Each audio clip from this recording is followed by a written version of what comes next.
Good morning everyone, good morning.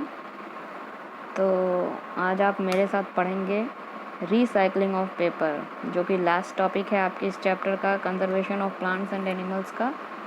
ठीक है, पिछली बार हमने पढ़ा wild life sanctuary, migration and reforestation, और उसी में हमने पढ़ा एक्सटेंट, एंडेंजर्ड, वल्नरेबल और endemic species. Right students, do you remember?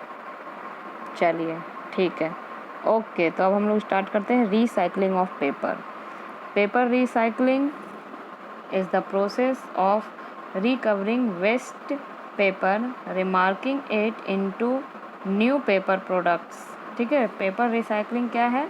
Paper recycling बोलते हैं recovering of the waste paper. जैसे कि जो न्यूज़पेपर आपके घर में आता है ना, वो कैसे बनता है? वो जो आप पेपर, जो भी आप कॉपी किताब ये सब बेच देते हैं कबाड़ वाले को, वो जाता है फैक्ट्री में, वहाँ पे वो पेपर फिर रिसाइकल होता है और उस पर न्यूज़पेपर बन के आता है। ठीक है, तो इससे नए प्रोडक्ट भी बनते हैं, फॉरेस्ट भी बचेगा, पेड़ भी बचेंगे, और जो हमने रिसाइकल भी कर लिया, एक ही पेपर को कई बार यूज़ कर लिया। ठीक है, paper suitable for recycling is called scrap paper. ये बहुत इंपॉर्टेंट है स्टूडेंट्स। ये जो स्क्रैप पेपर आप बोल्ड लेटर्स में देख रहे हैं लिखा हुआ, ये आता है एग्ज़ाम में कि उस पेपर को क्या बोलते हैं जो कि रिसाइकलिंग में काम आता है।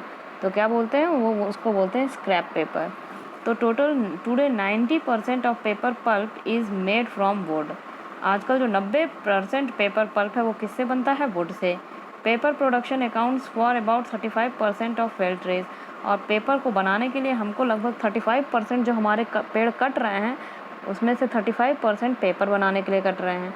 तो रीसाइक्लिंग अगर हम करते हैं पेपरों का, तो इसमें से जो पेड़ कट रहे हैं उनकी मात्रा घट जाती है। ठीक है, it has been estimated that recycling even half of the world paper would avoid the deforestation of 20 million acres. मतलब अगर हम रिसाइक्लिंग करते हैं हर बार पेपर का, तो लगभग 20 मिलियन एकर्स जो है फॉरेस्ट लैंड बच जाता है पेड़ कटने से। ठीक है, we all can contribute in this process. We should reduce wastage of paper and try to reuse paper whenever and wherever possible.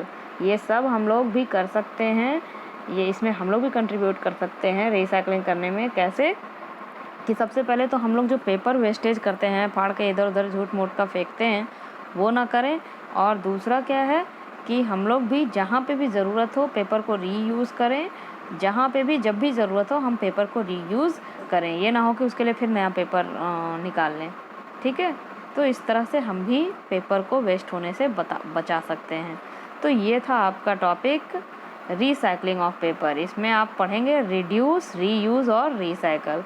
मतलब हमें रिड्यूस करना चाहिए पेपर के यूज़ को, उसको रीयूज़ भी करना चाहिए और उसको रिसाइकल भी करना चाहिए। तो इस तरह से हम काफ़ी मात्रा में डिफॉरेस्टेशन होने से, पेड़ों को कटने से बचा सकते हैं। तो ये आपका लास्ट टॉपिक था स्टूडेंट्स। तो चलिए आज हम लोग एक्सरसाइज भी डिस्कस कर लेते हैं।